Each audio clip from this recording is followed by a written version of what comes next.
Bagaimana kita bisa bertahan sedangkan hijrah adalah ujian, hijrah adalah pengorbanan, hijrah pengusiran, hijrah rasa sakit, hijrah kita harus pertaruhkan semuanya. Gimana kita bisa bertahan?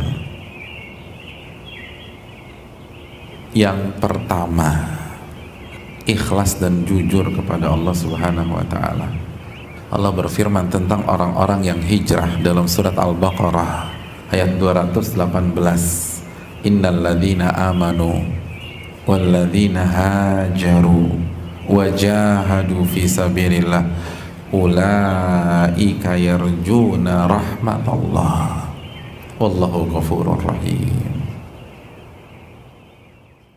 Sesungguhnya orang-orang yang beriman dan orang-orang yang berhijrah dan orang-orang yang berjihad di jalan Allah Subhanahu wa ta'ala, mereka adalah orang-orang yang hanya mengharapkan rahmat Allah. Mereka tidak mengharapkan pujian. Mereka nggak peduli tentang eksistensi di masyarakat, di sosmed, di lingkungan kerja, di lingkungan kampus. Ingat, bukan tidak eksis, tapi bukan itu tujuan mereka. Bukan terkenal, tapi bukan keterkenalan yang menjadi tujuan dan ambisi mereka. Makanya apa kata Nabi SAW tentang orang-orang yang ikhlas? Kata Nabi SAW, orang yang ikhlas itu kalau ditempatkan untuk nimba-nimba dan nuang-nuang air, semangat tuh nimba-nimba sama nuang air, semangat nih. Tiba-tiba dipindahkan untuk jaga perbatasan atau jaga malam ngeronda, semangat tuh dia nggak peduli mau taruh garda depan, belakang, tengah, samping, mau dicadangkan, nggak peduli. Kenapa? Karena yang penting rahmat Allah. Yang kedua, hadirin, gimana biar kita bisa bertahan? Hadirin, kita ingin hijrah sampai kita menghembuskan nafas kita yang terakhir. Bukan hanya 1 tahun, bukan hanya 2 tahun, bukan hanya 3 tahun, bukan hanya 4 tahun. Kalau kita hidup 30 tahun yang akan datang, kita ingin hijrah selama 30 tahun.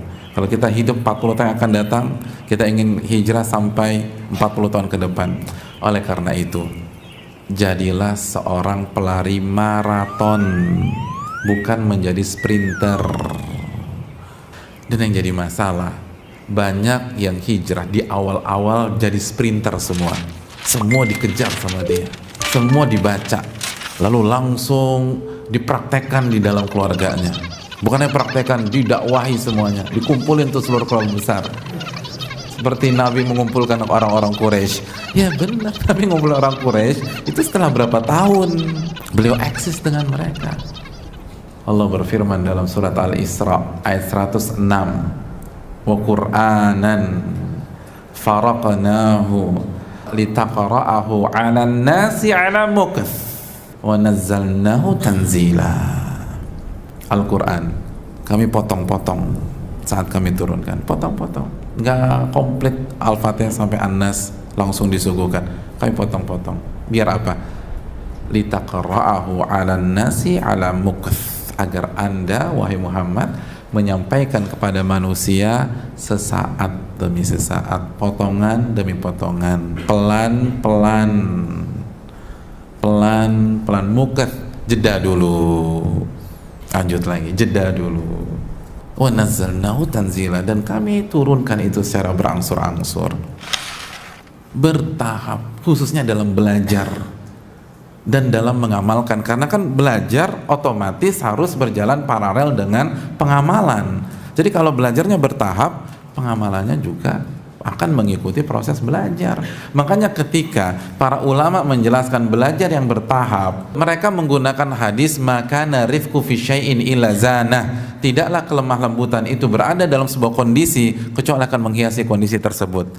Jadi bertahap dalam belajar dan berhijrah dinyatakan oleh para ulama sebagai kelemah lembutan dalam berproses. Innallaha rafiq yuhibbur rifqa fil amri kulli aw kama qala. Allah tuh yang maha lembut dan Allah suka kelembutan di dalam setiap situasi.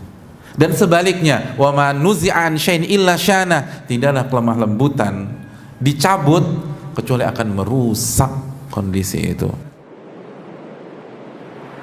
Ketika kita hijrahnya nggak lemah lembut, semua ditabrak, semua gerasak gerusuk, semua cepat, semua injak gas,